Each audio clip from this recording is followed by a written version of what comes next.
ng Quadcom sa darating na Huwebes.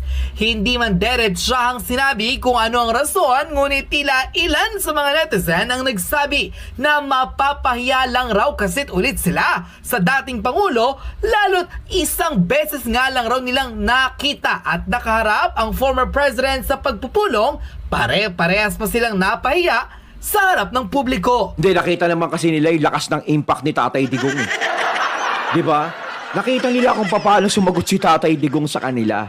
No? Partida na yan. Hindi pa nila pinamumura si Tatay Digong yan. Bawal pang magsalita si Tatay Digong na hindi masyadong maganda.